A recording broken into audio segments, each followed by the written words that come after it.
प्रबुद्धाशेष तत्वार्थ बोध दीदिति मालिने नमः श्री जिन चंद्राय मोहध्वांत प्रभेदिने मोहध्वांत प्रभेदिने।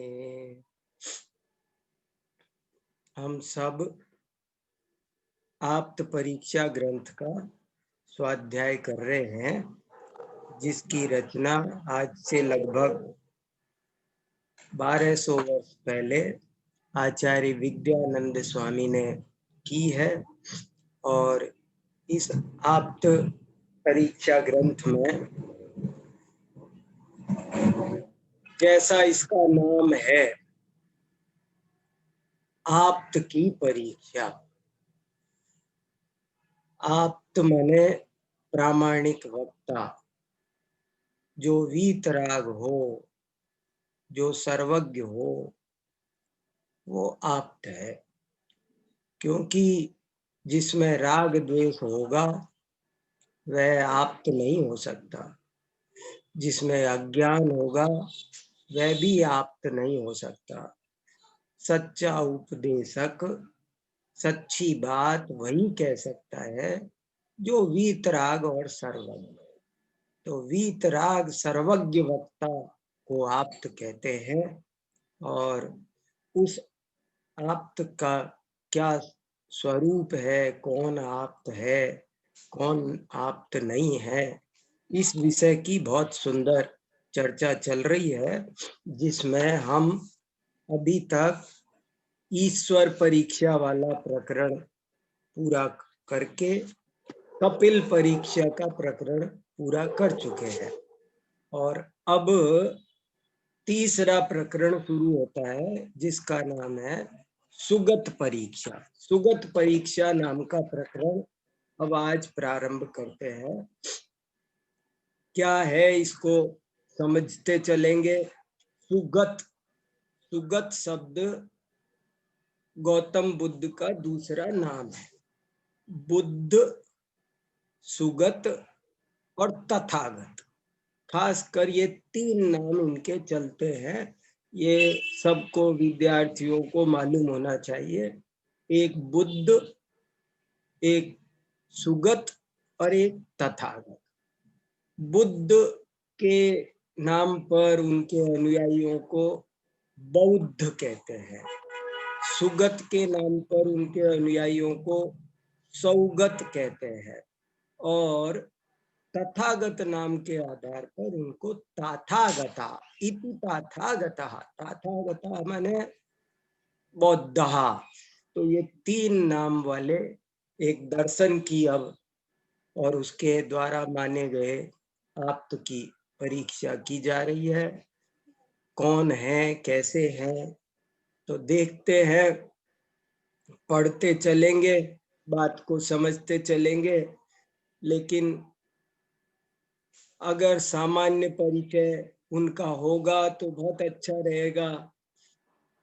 गौतम बुद्ध भगवान महावीर के समकालीन थे और काफी कुछ बातें बहुत समान थी। और वे भी एक बार जब उन्होंने दीक्षा ली थी प्रथम बार, तो जैन मुनि बने थे। वे पार्श्वनाथ की परंपरा में ही वे भी हुए, पार्श्वनाथ की परंपरा में ही भगवान महावीर हुए। दोनों पार्श्वनाथ की परंपरा में हुए। जैन और बौद्ध का बहुत अधिक साम्य दुनिया में देखा जाता है। दोनों श्रमण विचारधारा कही जाती है। कहते हैं कि भारत में दो विचारधाराएं हैं, एक वैदिक विचारधारा या जिसको कहते हैं ब्राह्मण विचारधारा, और दूसरी श्रमण विचारधारा। ब्राह्मण और श्रमण, तो ब्राह्मण में ये वैदिक सठ दर्शन आते हैं और श्रमण विचारधारा में जैन और बौद्ध आते हैं। तो जैन और बौद्ध का महावीर के पहले तक तो कोई भेद नहीं था, लेकिन महावीर के बाद से ये भेद बहुत ज्यादा हो गया और बहुत से लोग इस भेद को समझ भी नहीं पाते। आम जनता में लोग दोनों को एक भी समझ लेते हैं। जगह जगह ये गलतियां खूब होती है कि मूर्ति होती है भगवान महावीर की और लोग बता देते हैं गौतम बुद्ध की। कहीं कोई बुद्ध मूर्ति होती है, लोग बता देते हैं जैन मूर्ति है। तो जो साधारण जनता है वो जैन और बौद्ध में बहुत कम फर्क जानती है। जैन और बौद्ध में क्या फर्क है, कैसे क्या है, ये विद्यार्थियों को तो बहुत अच्छी तरह पता होना चाहिए।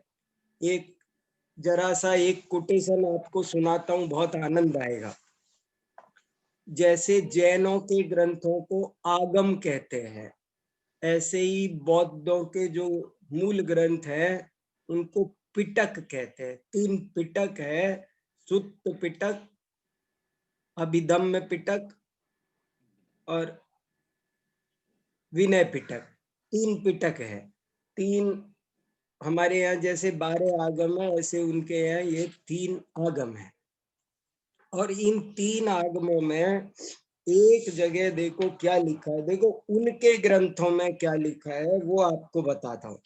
जैन ग्रंथों में क्या लिखा है वो आपको बाद में बताता हूँ, लेकिन उनके ग्रंथों में एक महासिंहनाद सुत्त है, मध्यम निकाय का एक हिस्सा, 12वां नंबर का अध्याय है ये।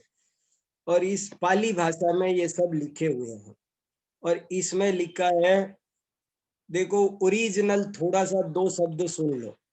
अचेल को होमी, अचेल को होमी माने, देखो प्रकरण ये चल रहा है कि एक दफे किसी ने गौतम बुद्ध से कहा कि मैंने अभी एक नग्न दिगंबर मुनि को देखा और उनकी बुराई करने लगा।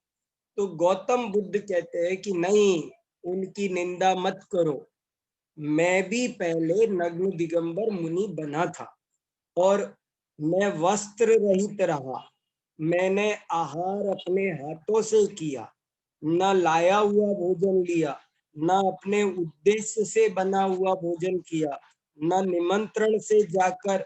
ये मैं महासिंहनाद का जो मध्यम निकाय का 12वां सूत्र है उसका आपको हिंदी में अनुवाद सुना हूं। न निमंत्रण से जाकर भोजन किया, न बर्तन में खाया, न थाली में खाया, और न गर्भिणी स्त्री से लिया, न बच्चे को दूध पिलाने से वाली से लिया, न मलिन स्थान से लिया, न मैंने मांस मछली आदि कोई मांसाहारी वस्तु का सेवन किया, प्रासुक जल पिया। मैंने इसके बाद मैंने मस्तक दाढ़ी मूछों के केस लॉन्च किए, मत्सुलोच को भी होमी, केसुलोच को भी होमी, साफ साफ लिखा है। अचेल को, अचेलक का मतलब होता है चेल माने वस्त्र, तो मैं अचेलक रहा और केस लॉन्च किया, केस लॉन्च की क्रिया को चालू रखा, ऐसे मैं सब रहा। लेकिन बाद में मैंने इन सब को कठिन जानकर छोड़ दिया और ये मध्य मार्ग अपना लिया। वो मार्ग उत्कृष्ट था, इसलिए तुम उनकी आलोचना मत करो। मैं आपको ये बताना चाह रहा हूँ, जैन दर्शन के विद्यार्थियों को ये चीज पता होनी चाहिए। और ये संदर्भ मैंने अपनी जो ये पुस्तक है भारतीय दर्शन में आत्मा एवं परमात्मा, इसमें दे भी रखा है। और भी एक संदर्भ और बहुत इंपॉर्टेंट जानना जरूरी है, वो भी 1 मिनट में सुनो। और उसको राहुल सांकृत्यायन ने बौद्ध दर्शन नामक एक किताब लिखी है, उसमें पेज 38 पर उद्धृत किया है। किताब महल से 1989 में छपी है, बौद्ध दर्शन राहुल सांकृत्यायन, पेज नंबर 38। इसमें गौतम बुद्ध की वाणी है, उसमें साफ साफ लिखा है कि हे वत्स, जो कोई मुझे सर्वज्ञ सर्वदर्शी कहता है वह मेरे बारे में यथार्थ कहने वाला नहीं है, बल्कि वह असत्य से मेरी निंदा करता है। मैं आपको ये बात इसलिए सुनाई है कि हम आप्त की चर्चा कर रहे हैं, और आप्त वो होता है जो सर्वज्ञ हो। बौद्ध दर्शन में स्वयं ही सर्वज्ञता का निराकरण है। गौतम बुद्ध स्वयं ही सर्वज्ञ कोई हो सकता है, इसका वो कोई नहीं मानते, तो स्वयं सर्वज्ञ होने की बात भी मना करते हैं। तो ये बात कितनी आसानी से हमको समझ में आ जानी चाहिए। एक तो ये खास बात, और एक और कोटेशन सुनाकर वहां बढ़ता हूं। हमारे यहाँ देवसेन आचार्य ने एक दर्शन सार नाम का ग्रंथ लिखा है। देवसेन नाम के बहुत बड़े आचार्य हुए जिन्होंने नए चक्र भी लिखा है। उन्होंने आराधना सार आदि कई ग्रंथ लिखे हैं। उनमें एक दर्शन सार नाम का ग्रंथ है। उस दर्शन सार नामक ग्रंथ की छठी गाथा में ऐसा लिखा है श्री पाषाणातिथे सरयू तीरे पलाशनय रथो पिहिया सवस्य शिष्यो महासुदो बुद्ध कित्तमुनि की पार्श्वनाथ भगवान के तीर्थ काल में सरयू नदी के किनारे पलाश नगर में पिहिताश्रव मुनि महाराज से बुद्ध कीर्ति मुनि दीक्षा लेकर हुए, और बाद में मरी हुई मछली के मांस को निर्दोष समझकर, मरी हुई थी इसलिए निर्दोष समझकर खा जाने से साधुचर्या से भ्रष्ट हो गया, और तब उसने लाल कपड़े लिए और क्षणिक एकांत मत की स्थापना की। दर्शन सार की गाथा नंबर 6 और गाथा नंबर 7।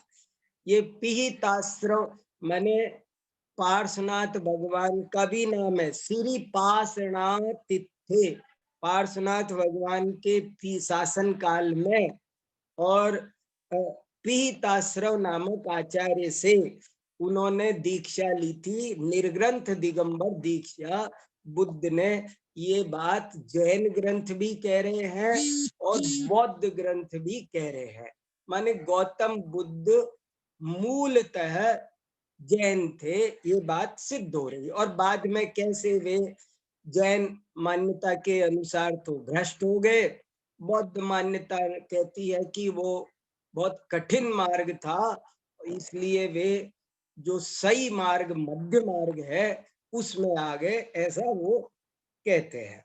और एक इतिहासकार ने तो खोज करके यहाँ तक निकाला है कि ये जो पीताश्रव मुनि थे, माने जो आज से करीब 2600 वर्ष पहले हुए, वो 2600 वर्ष पहले मुनि महाराज आचार्य जो थे पीताश्रव, उनको ही बाद में ये कर्णान योग के बहुत बड़े विशेषज्ञ थे, और इसलिए इनको बाद में यूनानी उच्चारण में पाइथागोरस कहने लगे। पिहिताश्रव शब्द का बन गया पाइथागोरस। अब क्या इसमें कितनी बात सच है, लेकिन इतिहासकार अनुसंधान करने वाले ऐसी संभावना व्यक्त करते हैं कि पाइथागोरस की जो प्रमेय आज गणित में पढ़ाई जाती है, उसे कभी जैन मुनि, जैन आचार्य पिहिताश्रव ने ही प्रतिपादित किया था। खैर चलो, ये मैंने आपको थोड़ी जानकारी बौद्ध दर्शन की मालूम हो, उसके बिना बात पता नहीं चलेगी।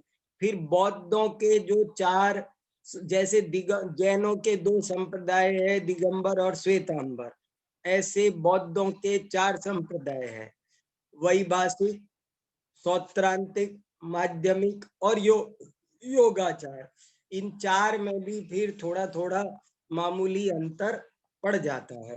पर अभी अपने को यहाँ आप्त की परीक्षा करनी है। सभी संप्रदाय, चारों के चारों बौद्ध उप संप्रदाय गौतम बुद्ध को आप्त स्वीकार करते हैं। तो वे कैसे हैं और वे आप्त क्यों नहीं सिद्ध होते हैं, इसकी चर्चा ये जो हम आप्त परीक्षा की पुस्तक है, इसमें पेज नंबर 43 43 नंबर का पेज है और 84 नंबर की कारिका है। आप्त परीक्षा कारिका नंबर 84 और सुगत परीक्षा नाम का प्रकरण। सुगत परीक्षा कहो, बुद्ध परीक्षा कहो, तथागत परीक्षा कहो, वो प्रकरण है। इसको अब हम पढ़ते हैं। ये दो पेज का 2.5 पेज का प्रकरण है, पर बहुत इंपॉर्टेंट है। और इसके बाद फिर परम पुरुष का आएगा, वो भी पढ़ेंगे।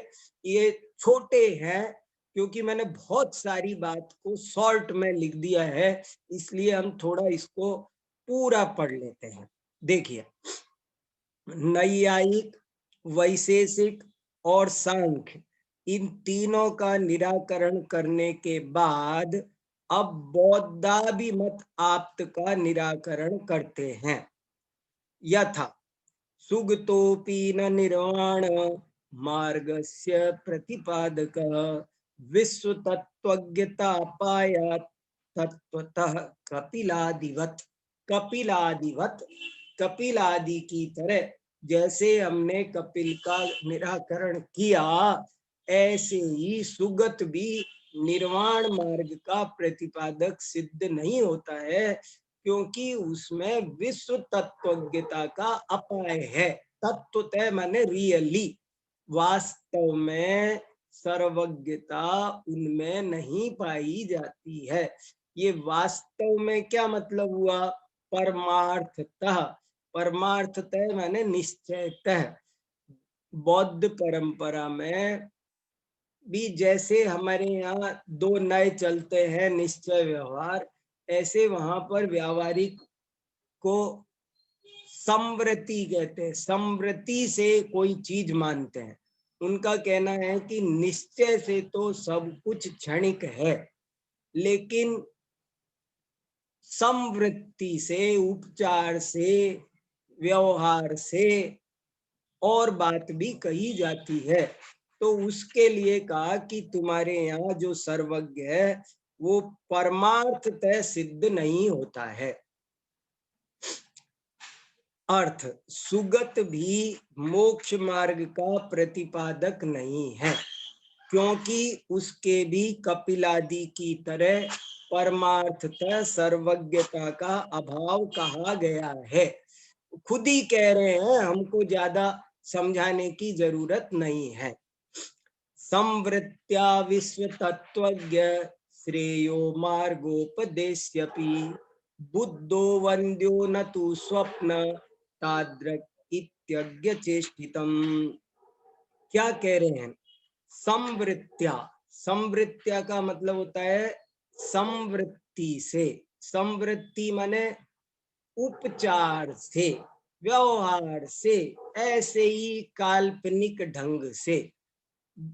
गौतम बुद्ध संवृत्ति से सर्वज्ञ है और मोक्ष मार्ग का उपदेशक भी है, अतएव वह वंदनीय है, किंतु स्वप्न वंदनीय नहीं है, क्योंकि वह संवृत्ति से भी सर्वज्ञ और मोक्ष मार्गोपदेशक नहीं है।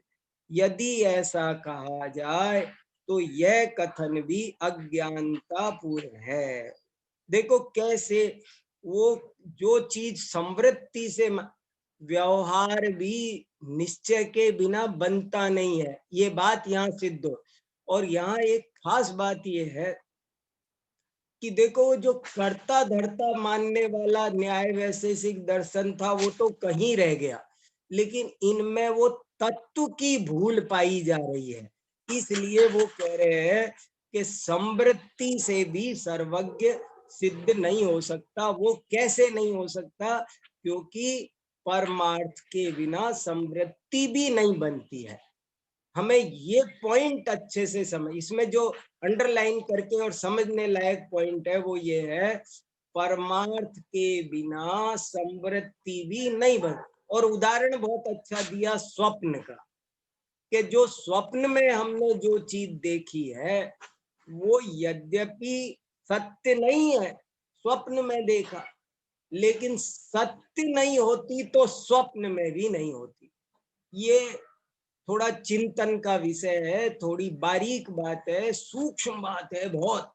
जैन आचार्यों ने कैसे तत्व को व्यवस्थित किया है और प्रतिपादित किया है, उसके लिए ये पॉइंट समझना बहुत जरूरी है कि स्वप्न में भी जो दिखाई दे रहा है वो भी तभी, वो स्वप्न सारा झूठा है। गजब की बात है ये कि स्वप्न का जो दिखाई दे, देखो स्यादवाद को बहुत अच्छे से समझो, नहीं तो जो स्यादवाद को जिसने छोड़ा वही वही पतित हो गया, वो सिद्ध नहीं कर सका अपनी कोई भी बात। स्वप्न में दिखाई देने वाला घोड़ा घोड़ा है या नहीं, चित्र पर दिखाई देने वाला घोड़ा घोड़ा है या नहीं। आप, मैं आपको बहुत इंपॉर्टेंट बात कहना चाह रहा हूं, कोशिश कर रहा हूं। आप ये देखो कि जो नाटक में राम है वो राम है कि नहीं, नाटक का राम, नाटक की सीता वो सीता है या नहीं, नाटक का राम राम है या नहीं, जो चित्र में बना हुआ शेर है वो शेर है या नहीं। और मेरी ये लाइन अंडरलाइन करके सुनी जाए कि वो है भी और नहीं भी, तभी वो सार्थक है। सार्थक, उसमें अर्थ क्रियाकारित्व है, अर्थ क्रियाकारित्व है। अर्थ कैसे, बहुत ज्यादा इंपॉर्टेंट है।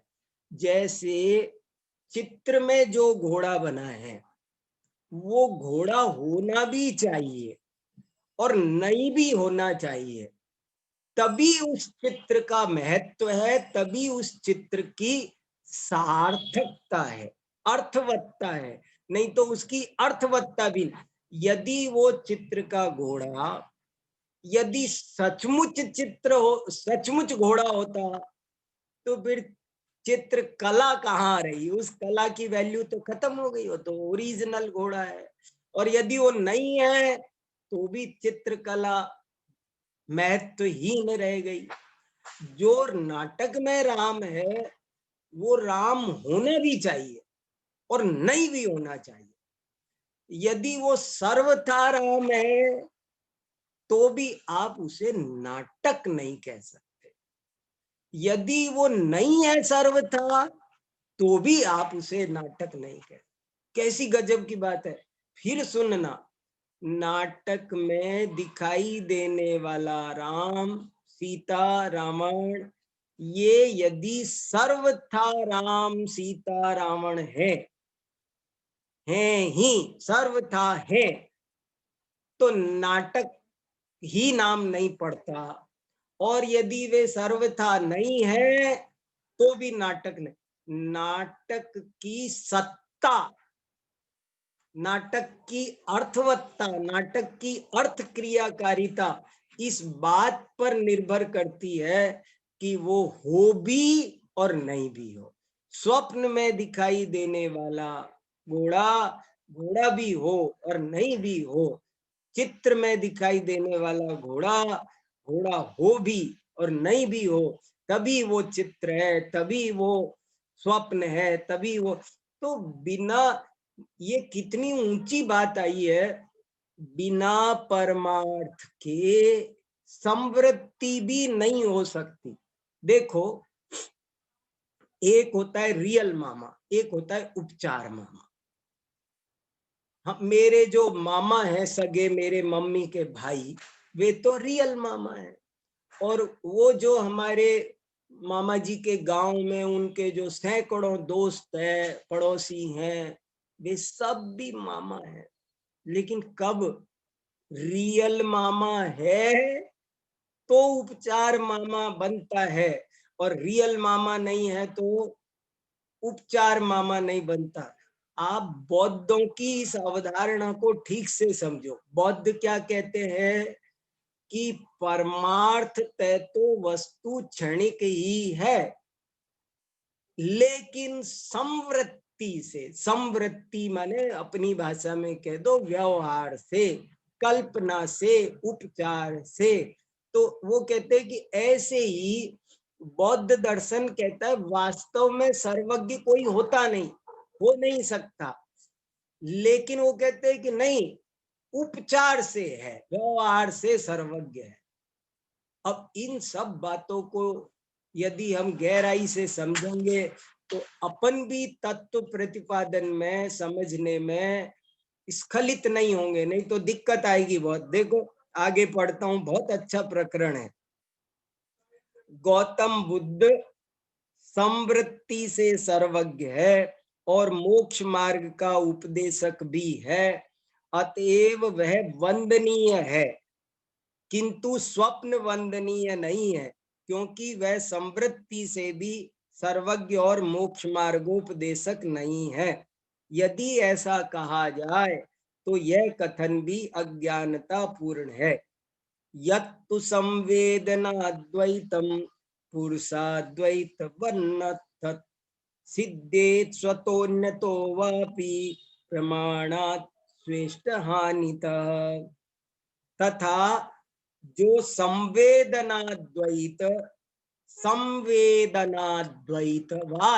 संवेदनाद्वैतवाद माने क्या होता है, इसको भी समझना बहुत जरूरी है।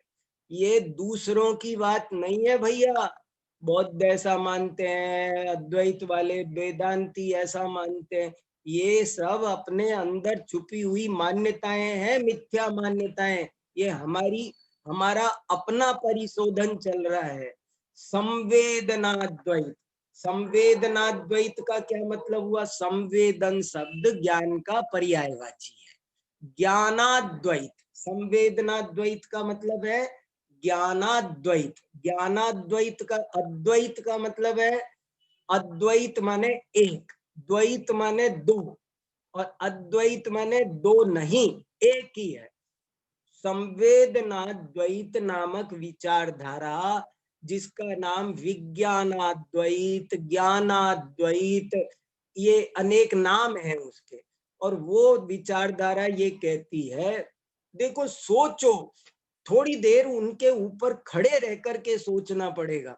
घंटे 2 घंटे आप थोड़ा विज्ञानाद्वैतवादी बनकर थोड़ा गहराई से उस पर सोचो, वो क्या कहते हैं।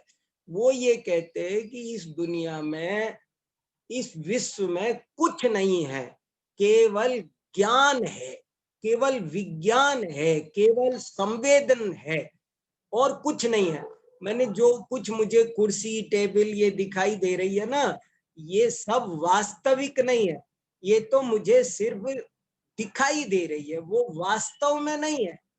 वो क्या दिखाई दे रहा है कि आपके ज्ञान का आकार ही आपको दिखाई दे रहा है, ज्ञान ही है और कुछ नहीं है। इस विचारधारा को कहते हैं संवेदनाद्वैत। कहते जो कुछ दिखाई दे रहा है वो माया है, भ्रम मात्र है, वास्तव में ज्ञान ही है। तो इसको कहते हैं संवेदनाद्वैत। तथा जो संवेदनाद्वैतवाद है वह भी पुरुषाद्वैतवाद की तरह। ये पुरुषाद्वैत क्या? एक ही पुरुष की, एक ही आत्मा की सत्ता को मानना पुरुषाद्वैत है, और केवल ज्ञान मात्र की सत्ता को मानना वो ज्ञानाद्वैतवाद है। पुरुषाद्वैत की तरह स्वतः या परतः किसी भी प्रमाण से सिद्ध नहीं होता, क्योंकि अब ये बहुत इंपॉर्टेंट तर्क है। आप तर्क तो देखो, अकाट्य तर्क देखो। जैसे मैंने अभी आपको कहा कि नाटक का राम राम होना भी चाहिए, नहीं भी होना चाहिए, नहीं तो उसकी नाटकत्व खत्म है उसका, वो कुछ नहीं बचता, फिर खर विषाणवत, फिर वो गधे का सींग बचता है। ऐसे ही यहाँ एक बहुत गजब का तर्क दिया जा रहा है कि आप जिसे पुरुषाद्वैत कह रहे हो या संवेदन, ये बहुत इंपॉर्टेंट तर्क, फिर ध्यान दो जोरदार ढंग से। अद्वैतवाद सिद्ध नहीं होता है। कैसे? साफ साफ लिखा, स्वतः या परतः किसी भी प्रमाण, ये लाइन बहुत इंपॉर्टेंट है, बहुत ज्यादा। स्वतः या परतः किसी भी प्रमाण से सिद्ध नहीं होता, क्योंकि अन्य प्रमाण से उसकी सिद्धि मानने पर श्रेष्ठ हानि का प्रसंग आता है, अर्थात संवेदना द्वैत की ही सिद्धि नहीं हो सकती। मैं और सरल करके बताता हूं ये क्या कहा। ये कहा कि आप अद्वैत मानते हो ना, कि एक ही है, बस एक तत्व है। तो बोले अच्छा तुम सिद्ध करो, सिद्ध करो। तो जो सर्वथा एक मानता है, सर्वथा अद्वैत मानता है, वो जब सिद्ध करने लगेगा तो वो एक साध्य बनाएगा, एक हेतु बनाएगा। तो एक हो गया साध्य, एक हो गया हेतु, एक होगा समझाने वाला, एक होगा समझने वाला। वो मुझे समझा रहा है तो तुम समझाने वाले हो गए, मैं समझने वाला हो गया, आ गया ना द्वैत। एक साध्य हो गया, एक हेतु हो गया, आ गया ना द्वैत। माने वो सर्वथा अद्वैत बनता नहीं है। ये जो सर्वथा है ये बहुत बड़ा विष है। सर्वथा कभी भी कोई भी चीज सिद्ध होती ही नहीं है, कोई भी चीज सिद्ध नहीं होती है। ये एक गजब की बात है कि उस अद्वैतवाद को कैसे भी सिद्ध नहीं किया जा सकता। देखो, बौद्ध मत में सुगत अर्थात गौतम बुद्ध को आप्त माना गया है, किंतु वहां उन्हें सर्वज्ञ नहीं कहा गया है। अतः इसी आधार पर जैनाचार्यों का कहना है कि सर्वज्ञ न होने के कारण उसे आप्त नहीं माना जा सकता। देखो कितनी एक ही पॉइंट जबरदस्त है। वो सर्वज्ञ सिद्ध नहीं होते, इसलिए आप्त नहीं हो सकते। तब आगे वो क्या कहते हैं इस पर, ये सारांश जो लिखा है वो एक कारिका का नहीं, इस पूरे प्रकरण का सारांश है। इस पर बौद्ध कहते हैं कि यद्यपि सुगत परमार्थतः सर्वज्ञ नहीं है, संवृत्ति अर्थात व्यवहार या उपचार से तो सर्वज्ञ हैं ही, अतः उन्हें आप्त मानना चाहिए। इस पर जैन कहते हैं कि फिर तो उनकी सर्वज्ञता भी पारमार्थिक सिद्ध नहीं हुई, व्यावहारिक या औपचारिक ही सिद्ध हुई, अतः उन्हें परमार्थतः आप्त नहीं माना जा सकता। जब वो सर्वज्ञ परमार्थतः नहीं है, उपचार से है, व्यवहार काल्पनिक है, तो उनका आप्तत्व भी काल्पनिक रह गया। बौद्ध मत में संवेदना द्वैत नामक सिद्धांत माना गया है, जिसके अनुसार इस विश्व में संवेदन अर्थात ज्ञान ही एक है। उस पर भी जैनाचार्यों का कहना है कि उसे भी सिद्ध नहीं किया जा सकता, क्योंकि वह बिना प्रमाण तो सिद्ध होगा नहीं, और प्रमाण प्रस्तुत करते अद्वैत नष्ट हो जाता है। बहुत सूक्ष्म विवेचन है, सूक्ष्म बुद्धि है। प्रमाण से सिद्ध करोगे तो एक सिद्ध जो साध्य है, एक साधन है, उसके बिना सिद्ध न किया ये बात नहीं बनती है। प्रमाण क्या है, प्रमेय क्या है, सब चीजें उसमें से निकल आती है, अद्वैत बनता नहीं है। इस प्रकार उनकी तत्व व्यवस्था समीचीन सिद्ध नहीं होती, और इसी आधार पर सुगत भी आप्त सिद्ध नहीं होते। और अब अगला प्रकरण भी देखते हैं। देखो अगला प्रकरण, इसके आगे हेडिंग है अगले पेज पर, परम पुरुष परीक्षा। परम पुरुष क्या होता है? जैसे सुगत का अर्थ है बुद्ध, तथागत, ऐसे ही परम पुरुष का अर्थ है ब्रह्म। परम पुरुष माने वेदांतियों का आप्त। देखो क्या क्या बात हो गई, जरा देखना आप, ये इनकी व्यवस्था भी देखो आप। कुल मिलाकर भारत में 9 दर्शन चलते हैं। 6 वैदिक दर्शन है, 3 अवैदिक दर्शन है। तो 6 वैदिक दर्शनों में सांख्य और योग समान तंत्र कहे जाते हैं, न्याय और वैशेषिक समान तंत्र कहे जाते हैं, वेदांती और मीमांसा ये समान तंत्र कहे जाते हैं। तीन पेयर हैं वास्तव में, ये जो 6 दर्शन है ये वास्तव में तीन है, तीन पेयर है। इसीलिए कितने ही लोगों ने 60 दर्शन का जो ग्रंथ लिखा, आपको भारतीय वाङ्मय में 60 दर्शन परिचय नाम के 2 तरह के ग्रंथ मिलेंगे। एक तो वे मिलेंगे कि जिनमें वैदिक 60 दर्शनों का परिचय दे दिया और नाम रख दिया 60 दर्शन परिचय। लेकिन कुछ ऐसे मिलेंगे कि जिसने इनको 6 नहीं माना, 3 ही माना समान तंत्र होने से, और बाकी के जो 3 अवैदिक है उनके एक एक अध्याय बनाए, बौद्ध जैन चारवाक, इस तरह उनकी 6 अध्याय वाली 60 दर्शन की पुस्तक तैयार हुई। ऐसे ऐसे काम हुए, देखो तो सही। तो परम पुरुष क्या होता है, इन 3 में से क्या किया, पहले ईश्वर परीक्षा प्रकरण में न्याय वैशेषिक मत चले गए, उनका निराकरण हो गया। दूसरा प्रकरण आया कपिल परीक्षा का, उसमें सांख्य और योग ये 2 चले गए। ये बौद्ध सुगत परीक्षा का प्रकरण आया, इसमें बौद्ध मत का निराकरण हो गया।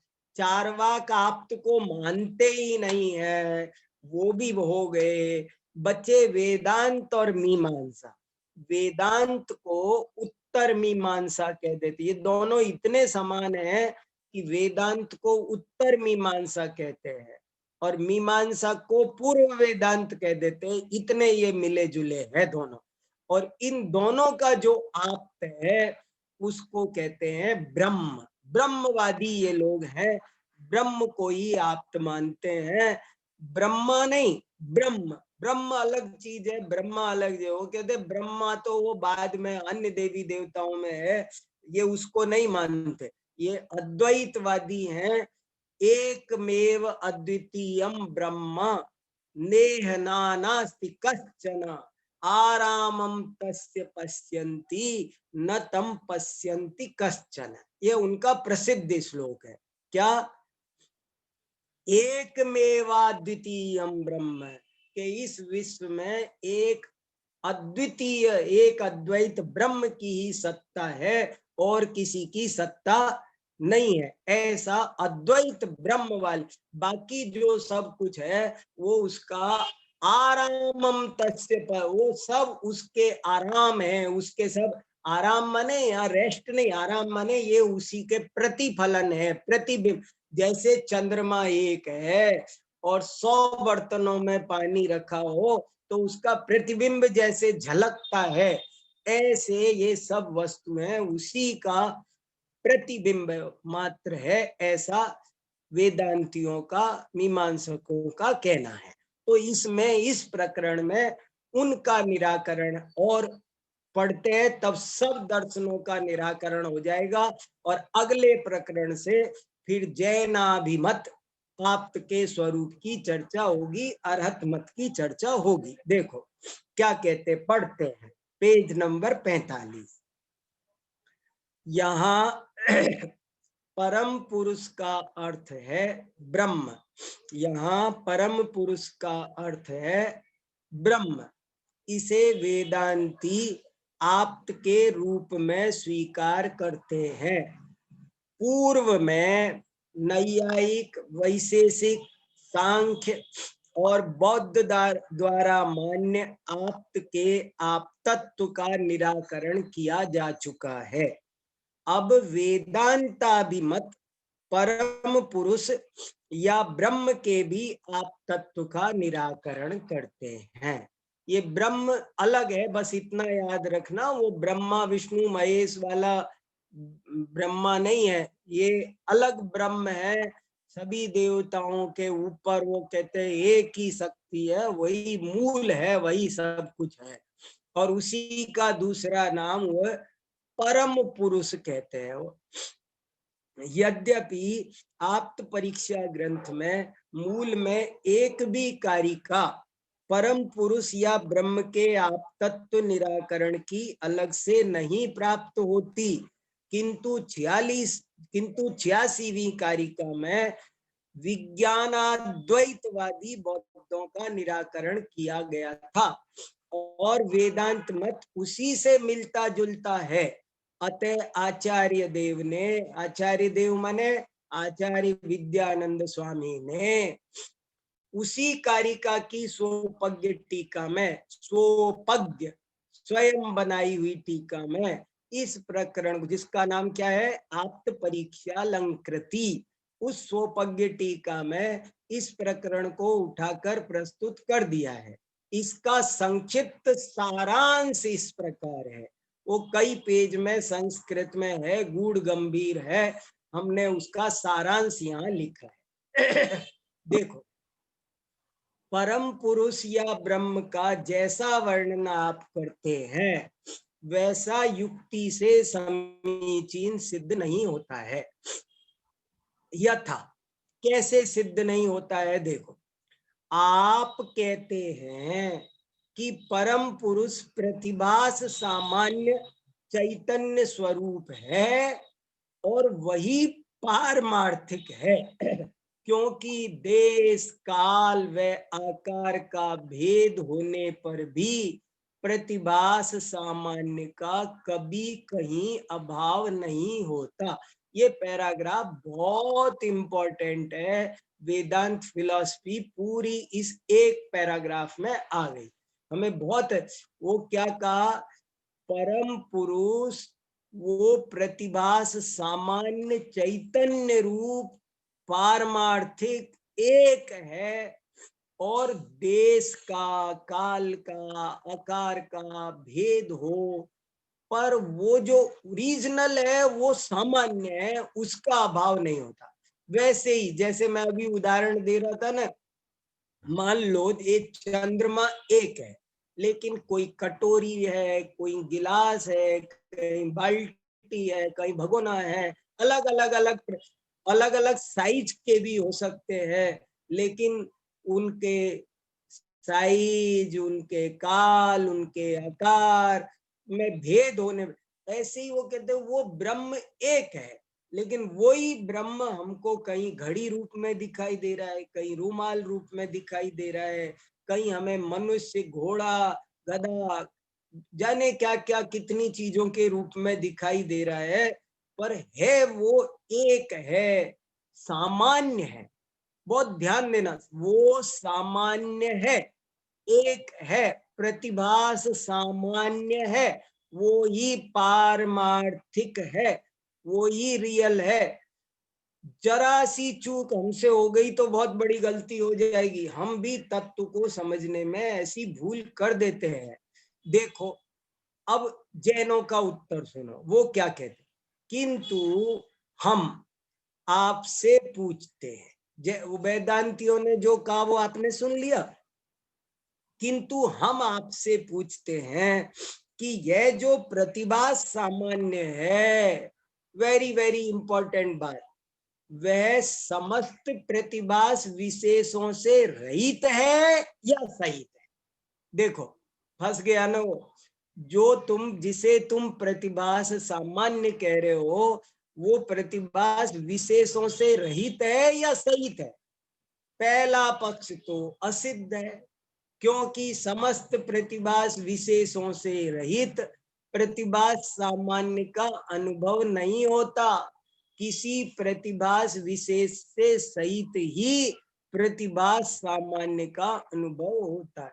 ये पिछले में हमने क्या पढ़ा, सुगत परीक्षा में हमने एक बेसिक थ्योरी समझी, वो ये समझी कि बिना परमार्थ के व्यवहार नहीं होता, और परम पुरुष परीक्षा का एक लाइन में सारांश ये है, बिना विशेषों के सामान्य की सत्ता नहीं बनती, सामान्य भी सामान्य नाम तब पड़ता है, सामान्य नाम कैसे पड़ा?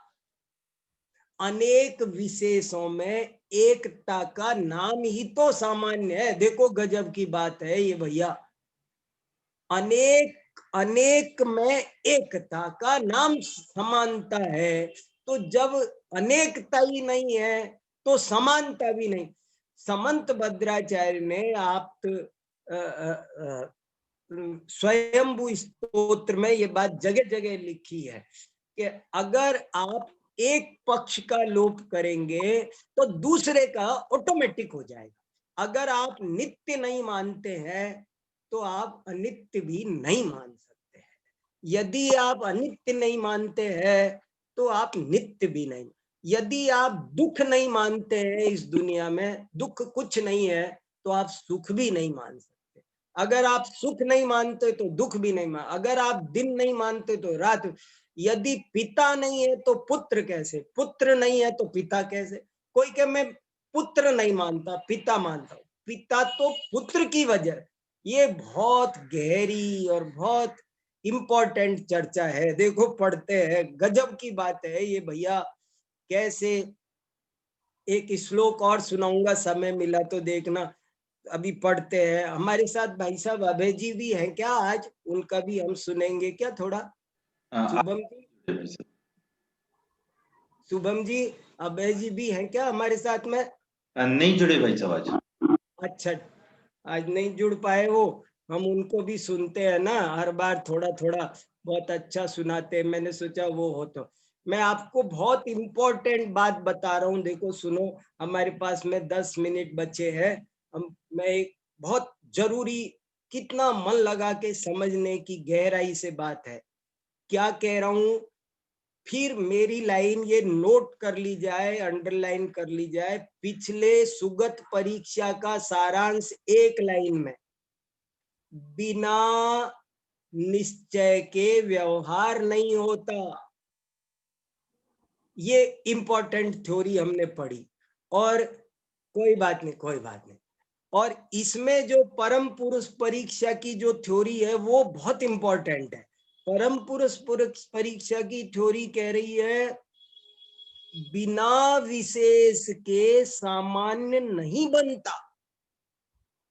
छोटा सा लिख, अगर मैं बोर्ड पे लिखूं तो 1 इंच भी नहीं लगेगी जगह। लेकिन कमाल का सिद्ध, बिना विशेष के सामान्य बनता ही नहीं है, सिद्ध ही नहीं होता है। ये गजब की बात है। देखो, सामान्य के बिना विशेष और विशेष के बिना सामान्य बनता ही नहीं। बहुत गहरी बात है। वो कह रहे, वो सोचते हैं कि हम एक चीज बना ले जाएंगे।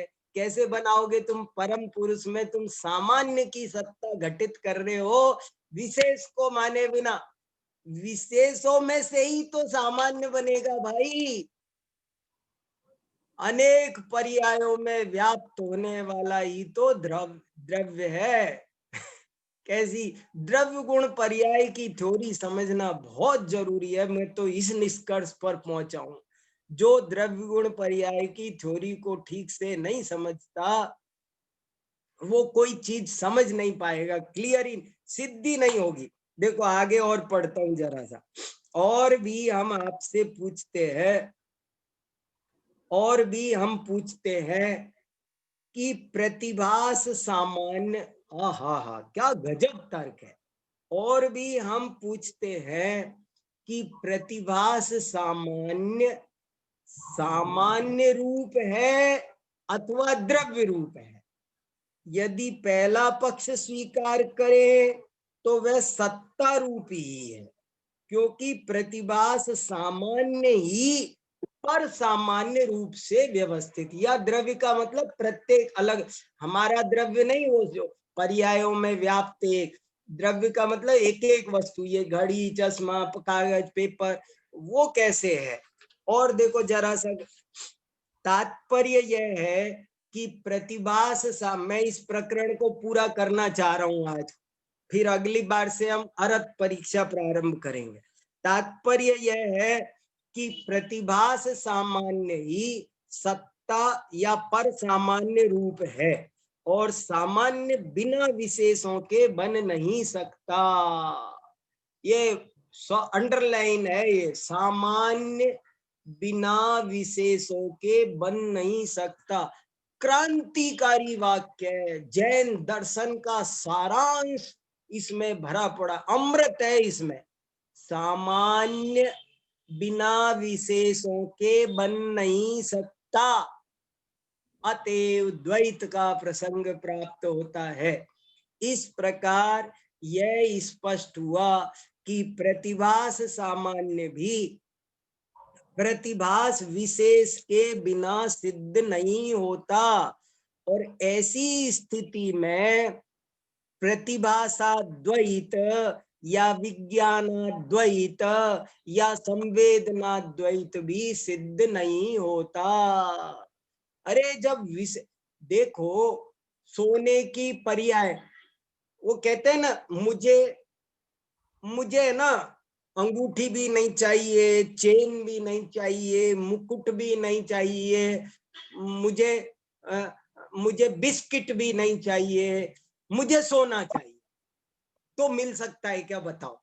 मुझे फल सामान्य चाहिए, कोई के मिठाई खिलाओ, नहीं मुझे नहीं, और मिठाई चाहिए, तो बिना विशेषों के सामान्य कैसे बनेगा? ये गजब की बात है, और ये यहाँ कही जा रही है। वेदांती देखो बहुत बढ़िया, प्रतिभास विशेष हैं तो, पर वे सत्य नहीं है।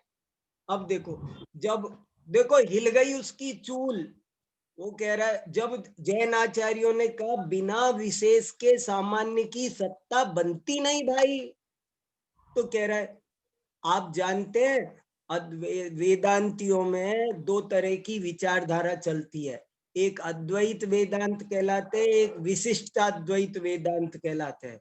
विशिष्टाद्वैत वेदांत वाले द्वैत पूर्वक अद्वैत मानते हैं, माने दोनों मानना पड़ा। देखो आप गजब की बात देखो, तो वेदांती क्या कह रहा है?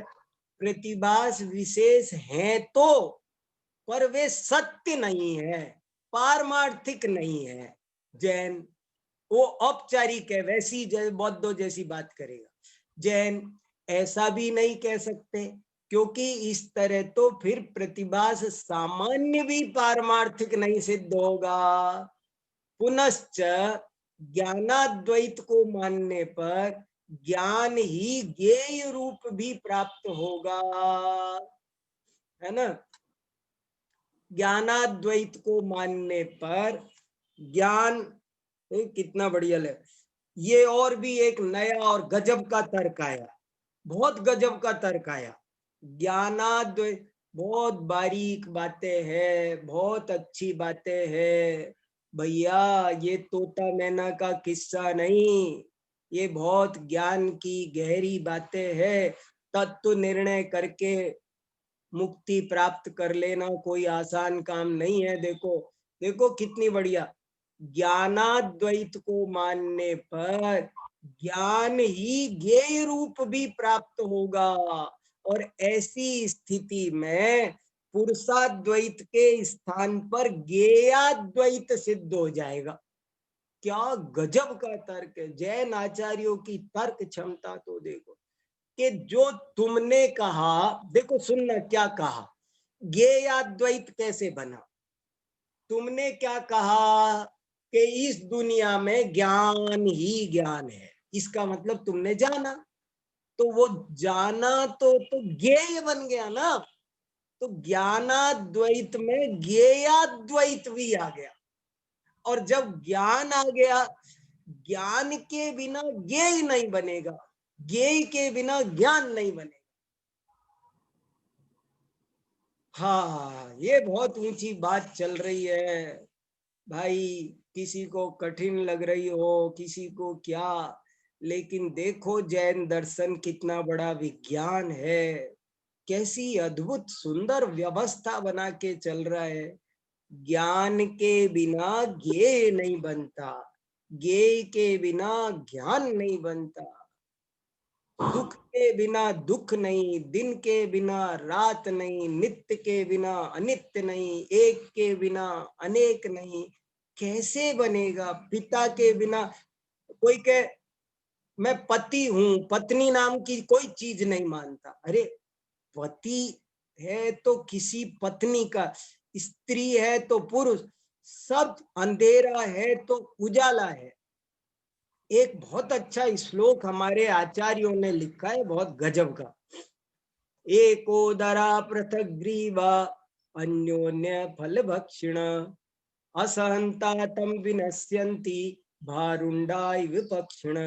के एक भारुंड नाम का पक्षी होता था पुराने जमाने में, आज उसकी प्रजाति लुप्त हो गई है, पाया नहीं जाता है, लेकिन पहले बहुत होता था। वो आचार्यों ने पंचतंत्र में भी उसका उदाहरण मिलता है। पक्षी भारुंड नाम का पक्षी बहुत बड़ा होता था, हाथी जैसा, हाथी जितना बड़ा, वजनदार, और उसके दो मुंह होते थे, और जब भी खाना खाए तो बहुत बड़ा शरीर होता था, तो दोनों मुंह से खाना खाता था।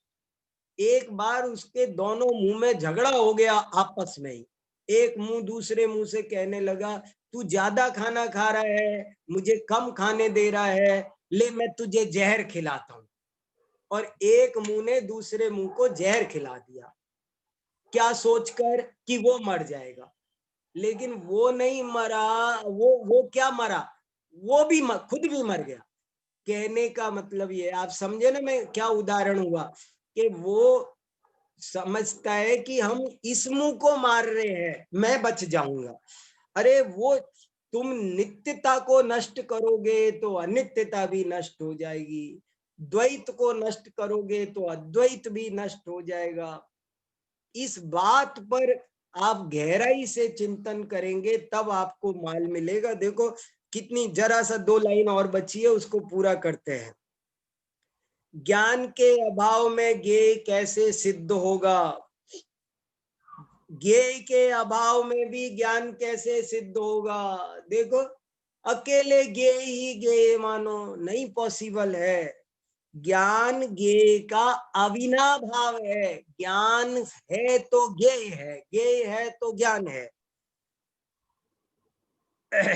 स्वप्न इंद्रजाल आदि में भी तो वेदांती कहता है, क्या बात कर रहे हो, हमको स्वप्न में इंद्रजाल, इंद्रजाल माने जादू, जब जादू होता है, स्वप्न होता है, तब तो हमको बिना ज्ञेय के कोरा ज्ञान दिखाई देता है। हमको कोई जादूगर ऐसे ही आम दिखा देता है, आम होता तो है नहीं, तो वहां ज्ञानाद्वैत हुआ कि नहीं, अकेले ज्ञान की सत्ता मिली कि नहीं, बिना ज्ञेय के ज्ञान हुआ कि नहीं। बहुत इंपॉर्टेंट बात चल रही है भैया ये। तो जैन क्या उत्तर दे रहे हैं, नहीं, वहां भी ज्ञेय सामान्य का सद्भाव होता है, अतः ज्ञान को स्वीकार करने वाले को ज्ञेय भी स्वीकार करना अनिवार्य है, अन्यथा ज्ञान भी सिद्ध नहीं होगा। ये लाइन अंडरलाइन करने की थी। ज्ञान को स्वीकार करने वाले को ज्ञेय भी स्वीकार करना अनिवार्य है, अन्यथा ज्ञान भी सिद्ध नहीं होगा। इस प्रकार पुरुषाद्वैत या विज्ञानाद्वैत सिद्ध नहीं होता, और इसीलिए परम पुरुष भी आप्त सिद्ध नहीं होता। ये बहुत इंपॉर्टेंट चर्चा थी। किसी को कोई बात कहनी पूछनी हो तो आप कहो, बाद में मुझे भी 2-3 बातें और कहनी थी, लेकिन वो मैं अगली बार कह दूंगा।